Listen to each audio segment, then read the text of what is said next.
बिस्मिल्लाहिर्रहमानिर्रहीम।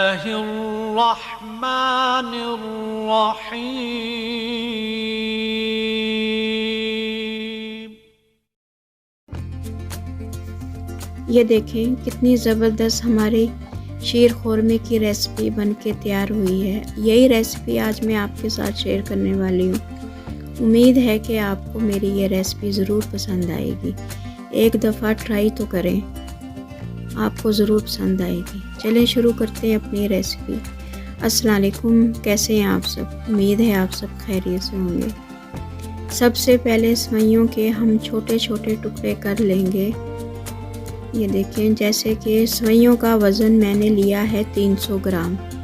300 ग्राम सेवइयों के वज़न के साथ आज हम अपना शीर ख़ुरमा तैयार करने वाले हैं। 300 ग्राम ही मैंने ड्राई फ्रूट लिया है, जो कि काट के मैंने रख लिया है।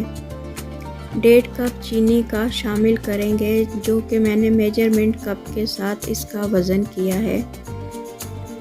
3 से 4 टेबलस्पून घी इस्तेमाल करेंगे।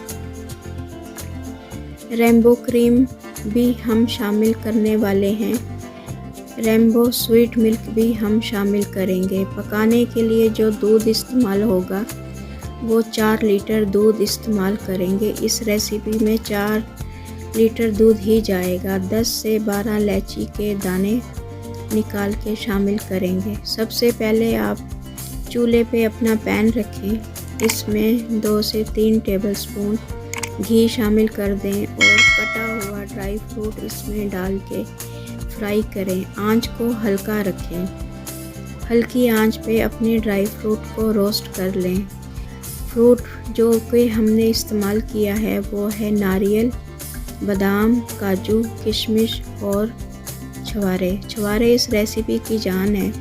सबसे पहले आप छुहारे, बादाम और नारियल को गर्म पानी में आधे घंटे के लिए भिगो दें। बादाम का छिलका निकाल के इसके छोटे छोटे टुकड़े कर लें। दूसरी साइड पे हम एक पतीली में 2 से 3 टेबलस्पून घी शामिल करेंगे। इसी स्टेज पे हम अपनी सेवइयां शामिल कर देंगे। 10 से 12 इलायची के दाने जो मैंने आपको बताए हैं इसी स्टेज पे शामिल कर दें और हल्की आंच पे अपनी सेवइयों को फ्राई कर लें। फ्राई करें हल्की आंच पे, डार्क ना करें। अगर आपकी थोड़ी सी भी सेवइयां डार्क हो जाएंगी तो आपकी पूरी रेसिपी ख़राब हो जाएगी। आपको हल्की आंच पे इसको फ्राई करना है। ये देखें, जैसे कि मैं हल्की आंच पे इसको फ्राई कर रही हूँ, इसी तरह आपको भी हल्की आंच पे फ्राई करना है। जब ये फ्राई हो जाए तो हमने जो फ्राई किया हुआ ड्राई फ्रूट निकाला है वो भी आप इसमें शामिल कर दें और इसको अच्छी तरह से मिक्स कर दें। जो मैंने आपको 4 लीटर दूध बताया है वो अब 4 लीटर दूध इसमें शामिल कर दें और अच्छी तरह मिक्स कर लें। हल्की आंच पे हमें अपनी इस रेसिपी को बनाना है। इसी स्टेज पे रेनबो क्रीम जो मैंने आपको बताई है उसको अच्छी तरह से फेंट लें। फेंट कर आप इस दूध में शामिल करें। ऐसे शामिल ना करें, नहीं तो आपकी क्रीम में गुठलियाँ बन जाएंगी। ये देखें, जैसे कि मैंने अभी इसको अच्छी तरह फेंट लिया है।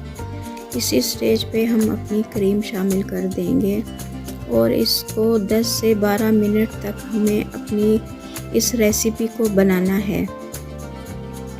ये देखें, मैंने अच्छी तरह मिक्स किया है और हल्की आंच पे इसको पकने के लिए रख दिया है। हल्की आंच पे पकाएं। जब ये थोड़ा सा गाढ़ा हो जाए, जैसे कि आप देख रही हैं ये थोड़ा सा गाढ़ा हो गया है, इसी स्टेज पे हम अपना रेनबो स्वीट मिल्क जो है वो शामिल कर देंगे। रेनबो स्वीट मिल्क आप पूरा शामिल करें। जैसे कि आप देख रही हैं मैंने पूरा ही इसमें रेनबो मिल्क शामिल किया है। इसको अच्छी तरह से मिक्स कर लें और 5 से 7 मिनट तक आप इसको पकाएं। जब ये 5-7 मिनट तक पक जाए तो इसमें आप अपनी 1.5 कप चीनी शामिल कर दें। क्योंकि हमने स्वीट मिल्क शामिल किया है तो इसमें 1.5 कप चीनी ही शामिल करेंगे। कम या ज़्यादा आप कर सकते हैं। चीनी अपना पानी छोड़ती है तो हमें चीनी का पानी खुश्क होने तक इसको पकाना है। कम से कम 5 मिनट तक चीनी डाल के इसको पका लें। जब ये अच्छी तरह पक जाए तो चूल्हा बंद कर दें। चूल्हा बंद करने के बाद अब इसको ठंडा होने के बाद डिश आउट कर लें। जैसे कि मैंने अभी इसको डिश आउट कर लिया है। बादाम, पिस्ता, काजू से गार्निश करें। मैंने बादाम और काजू के साथ गार्निश किया है। आप चाहें तो पिस्ता भी शामिल कर सकती हैं। जैसे कि आप देख रहे हैं कि ज़बरदस्त मेरी ये रेसिपी बनके तैयार हुई है। मुझे उम्मीद है कि मेरी ये रेसिपी आपको ज़रूर पसंद आई होगी। ये देखें, आप खुद देखें कि देखने में अगर इतनी लजीज है तो खाने में कितनी लजीज होगी। मेरी ये रेसिपी आपको पसंद आई तो प्लीज़ लाइक कीजिए, शेयर कीजिए, सब्सक्राइब भी कर दें। अपनी दुआओं में मुझे और मेरी फैमिली को याद रखें, इस दुआ के साथ कि अल्लाह ताला हम सब का हामी नासिर रहे। वीडियो देखने का शुक्रिया। अल्लाह हाफिज़।